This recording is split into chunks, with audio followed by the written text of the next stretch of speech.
മലബാറിൽ തന്നെ ഏറെ കാലപ്പഴക്കം ചേർന്ന ഒരു ജുമാ മസ്ജിദാണ് മലപ്പുറം ജില്ലയിലെ പുത്തനൈ ജുമാ മസ്ജിദ്. ഈ ജുമാ മസ്ജിദിന്റെ മുമ്പിലായി പഴക്കമാർന്ന ബിൽഡിംഗിൽ ഇന്നൊരു ഹോട്ടലായി സ്ഥിതി ചെയ്യുന്നുണ്ടെങ്കിലും അതിന്റെ മുമ്പ് അവിടെ ഒരു ചികിത്സ ചെയ്തിരുന്ന ഒരു ഉസ്താദ് ഉണ്ടായിരുന്നു. എല്ലാവർക്കും സുപരിചിതമാണല്ലേ. കുട്ടികൾക്ക് ഏറെ കാലപ്പഴക്കം ചേർന്നതാണെങ്കിലും എത്ര മൂർജിതമാണെങ്കിലും അപസ്മാരം പോലെയുള്ള രോഗങ്ങൾ ഇവിടെ കൊണ്ടുവന്നാൽ നിമിഷ നേരങ്ങൾ കൊണ്ട് തന്നെ ശമനം നൽകി തിരിച്ചയച്ച് സന്തോഷപൂർവ്വം കുടുംബങ്ങൾ തിരിച്ചു പോകുന്നതായ ഒരു ചികിത്സ നടത്തിയിരുന്ന ഒരു ഉസ്താദ് ഉണ്ടായിരുന്നു ഇവിടെ, നമ്മുടെ മാനുസ്താദ്.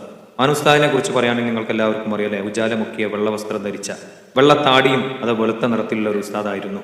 ആ ഉസ്താദിനെ കുറിച്ച് പറയുകയാണെങ്കിൽ ഒരുപാട് പറയാനുണ്ട് കേട്ടോ. ആ ഉസ്താദ് ഞാൻ ഇതിൽ പാസ് ചെയ്യുന്ന സമയത്ത്, ഇതിൽ യാത്ര പോകുന്ന സമയത്തൊക്കെ ഉസ്താദിൻ്റെ അടുക്കൽ ഇരിക്കുകയും അവിടുന്ന് ചിലപ്പോൾ ഞങ്ങൾ കഞ്ഞിയൊക്കെ കുടിച്ചിട്ട് അവിടെ കുറച്ച് കുശലാന്വേഷണമൊക്കെ ചെയ്യുന്നതിനിടയിൽ ഉസ്താദിനോട് പറയും, എടോ നീയൊക്കെ നല്ലൊരു ചെറുപ്പക്കാരനാണ്, നീയൊക്കെ ജീവിച്ചിട്ട് മരിക്കണം, അല്ലാതെ മരിച്ച് ജീവിക്കരുത് എന്ന്.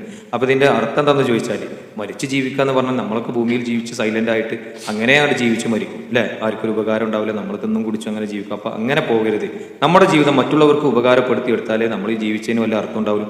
അതാണ് പറഞ്ഞത്, ജീവിച്ചിട്ട് മരിക്കണം. ഈ ഒരു നിർദ്ദേശം എനിക്ക് ഇടക്കിടക്ക് ഇവിടുന്ന് കിട്ടുട്ടോ.